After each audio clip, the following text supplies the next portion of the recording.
he also said that the former president, Buhari, is dead. And we thought that by even holding Nnamdi Kanu will be the first allegation the federal government will have laid against him, that why will you declare a former president Buhari a dead man? But as I speak to you right now, nobody, the federal government did not lay that accusations that the Waymaker TV. Yes, of course, today the appeal court have declared IPOB as a terrorist organization. And one would say that is it after when the Afenifere, the Ohanese, the elite in Igbo land have appealed to President Bola Ahmed Tinubu, and they quickly deliver a judgment that IPOB is a terrorist organization. For me, I'm disappointed in President Bola Ahmed Tinubu regime.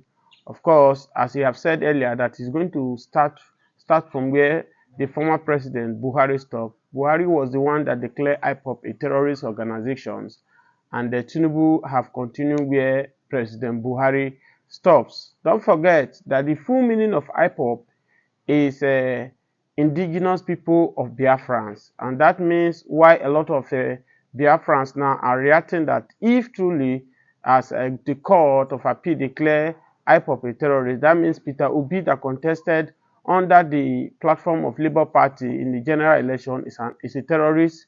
Okonjo-Iweala that the world is using is a terrorist. Chimamanda, the rest of elite of Igbos, they are all terrorists. Because if you look at it, IPOB simply means the indigenous people of Biafrans. So that is what it is. Just as if somebody now, maybe because of bad eggs in Southwest here, somebody will now generalize it that Oduduwa Republic are terrorists, which is not supposed to be. Of course, one would say that maybe probably the reason, because if you see the only group of people, the only people who have not called for the release of Nnamdi Kanu are the Fulanis. Yes, the Fulani extraction or the Hausas. Maybe probably the way Nnamdi Kanu have exposed most of the secrets they have in order to Islamize Nigeria, which they are indirectly showing that that is what is going on, could be the reason why they are so bitter against Nnamdi Kanu. I wouldn't know. Don't forget that Nnamdi Kanu, before he was being arrested or kidnapped in Kenya, he also said that the former president Buhari is dead. And we thought that by even holding Nnamdi Kanu will be the first allegation the federal government will have laid against him, that why will you declare a former president Buhari a dead man? But I speak to you right now, nobody, the federal government did not lay that accusations that Nnamdi Kanu accused the president, and he brought the facts. And the fact, most of the fact, if you look to it, you will be agreeing that what is happening could really Buhari is dead and they are hiding for us. But one thing is sure, there's no smoke without fire. But no matter how they try to hide, if it is true, the truth will definitely reveal one day. Of course, if it is this is the reason why the Fulanis are angry with Nnamdi Kanu, let me quickly remind them that since Nnamdi Kanu is under the custody of DSS, the peace we are looking for in Nigeria has not been restored. As I speak to you for some weeks ago, defense Minister of Defense, which is Musa Christopher, came that 21 army commander was killed in Boko Haram. Was killed in Borno State by Boko Haram. But you see the mayhem that the Fulani terrorists and Fulani bandit kidnapping and what they are doing. But of course, you will see that the federal government are not paying more attention to what these guys are doing. Rather, they channel their energy in IPOB, which is the Simon Ekpan and Nnamdi Kanu, and today they declare them as a terrorist group. For me, I don't think it's for, because if you look at what is happening in Nigeria today, part of the reason why the food items is very expensive, people cannot buy food. The common onion that we buy maybe 300 naira, 50 naira. Now you cannot see any onion less than 200 naira again. Why? Because the Boko Haram in the north, they charge most of these farmers. These farmers cannot go to farm freely the way they used to do before, whereby they will charge a community to bring 70 million, 50 million in order for them to be able to access their farms. And you could see that with this, it has caused a lot of challenges for farmers. Farmers could not go to farm. If I thought they contribute this money for Boko Haram, for them to be access their farm. So once this fruit is ready, definitely you know that the fruit is going to be on the higher side. It's not only because of transportation that make the food commodity too high. Part of what I just said now is part of the reason why food is high. Come to the west here, especially you go to Benin in Edo State, Isha precisely, they cannot go to farm anymore because of kidnappings. This kidnapping is rampant in South here. Who are the people that are causing this mayhem? Majority of them are Fulani headmen under President Buhari before he left office, whereby you will see a Fulani headman will come in, will invade into your farm, kill the owner of the farm, rape those women, do all sorts of things. By the time the policemen arrest them, the authority will ask them to free them, let them go. So all these things are part of what is causing mayhem in Nigeria. And one will wonder if Nigeria government are not pay more attention to this, what the Fulani headmen are doing, what the Boko Haram are doing. Rather, they channel their energy in Nnamdi Kanu and Simon Ekpan. I think, of course, the government need to shift more attention, because you asked me that this IPOP you declare terrorist organization or groups today. I have never heard and I have not seen where IPOP member come to Southwest here and kill people or distract their business or go to North and cause mayhem in the North. They are in their region.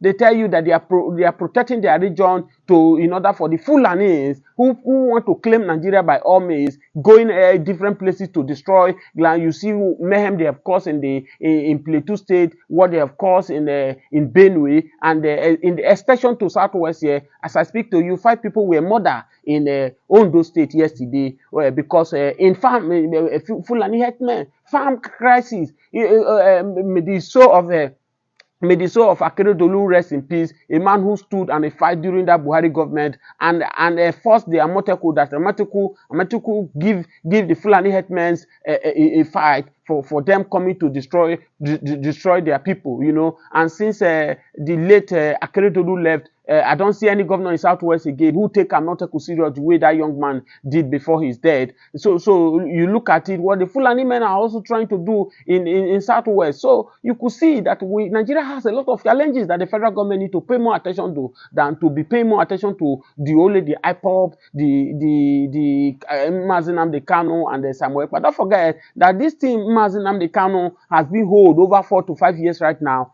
The same thing Sunday Igboho rose up when Sunday Igboho, when Fulani headmen killed that prominent man in Ibadan because of their cattle encroach the man farms, destroy the man crops, and the man complained. They killed the man, and Sunday Igboho stood up that no, I cannot be alive, and Fulani are intimidating my people. He took that fight during that Buhari government. Well, what happened? Buhari went after him just the same way he went after Nnamdi Kanu, and they nearly killed that young man. If not that young man run away with fake passport to Seme border, that he escaped for his dear life. But the Yoruba's elite, the Yoruba leader, they stood by him and they made sure he got his freedom, whereby he left from Seme to Germany, and he's back to the country. So if it is the same thing, Nnamdi Kanu is fighting for the freedom of his people, and according to Nigeria Constitution, everybody have the right to fight for freedom. If you know that you are not okay, Nigeria was not Nigeria before. A set of people came and said, no, we cannot be a slave to a foreigner. We need to go under our own. And this Onibo, they hand over, we get our freedom. So many countries, as I speak to you, go to Spain right now. Barcelona, they want to go on their own. They are fighting for agitations. Go to Saudi Arabia, Sudan. It's almost the same thing. Don't forget that the Vice President Shetima also went for UN and said something that day, that the war between Israel and Hamas, it should just stop, because Hamas deserve to be on their own. That means he also accepted that in a large extent, anyone can be on his own sovereignty, and this is what the Igbos are fighting for. This is what Nnamdi Kanu is fighting for. Before Buhari declared IPOP as a terrorist organization, these young men were going freely with their flags raising flags, demonstrating that they want to go. If Nigeria don't want to bring them back to be one Nigeria, let them go on their own separate way and go on their own. And before you know, President Bola Buhari declared them a terrorist group. And you see what he has caused since he declared them and who Nnamdi Kanu, the court is no more sitting, no trial, nothing. And these guys have said no. They declare sit at home. Sit at home every Monday. And you see the havoc this thing has caused. We are talking about good leader. If the leader is good, nobody will be saying this is Fulani, this is this. It's under Buhari government that we now see all these things. When you come, you brought your people to surround you. The same thing Tinubu is also doing now. Later, Yaradua, may he so rest in perfect peace. He's also a Fulani man. But look at the way he came and ruled Nigeria. In fact, I remember when there was issue in Niger Delta, this buckling of things, the way he came, he came in a diplomatic way, sent Jonathan to them, give them an amnesty. To today, we are not hearing buckling anymore in South South. You see the way he came in and said, so we expect even Buhari to do this, but Buhari bring that military brigade issue to solve the issue of IPOP. And today, as I speak to you, IPOP has escalated. The whole world is hearing about IPOP. The whole Nnamdi Kanu, before you know, Simon Ekpa stood up. Simon Ekpa now has been silent in Finland. But who tell you, other people will also stand up. So even the court, the land, the Afeniferis, the Ohanese, the rest of them has appealed to President Bola Ahmed Tinubu, release this young man, let's come to a round table and let's talk. There is no smoke without fire. But I am disappointed this morning for hearing that IPOP has been described as a terrorist group in Nigeria. For me, it's a disappointment to President Bola Ahmed Tinubu. I feel that President Bola Ahmed Tinubu should not just use this case as a political mind game. He should let the young man go so that we can find solution to the problem of this country. So for me, I feel so bad. I feel so disgusted for this kind of news now, because one will say if you called IPOP, Peter Obi is a terrorist, Okonjo-Iweala is a terrorist, and the rest of them all. So for me, I feel that President Bola Ahmed Tinubu should do the needful and release that young man. Thank you for watching. Don't forget, as you watch, click on the subscribe to the button and drop your comment.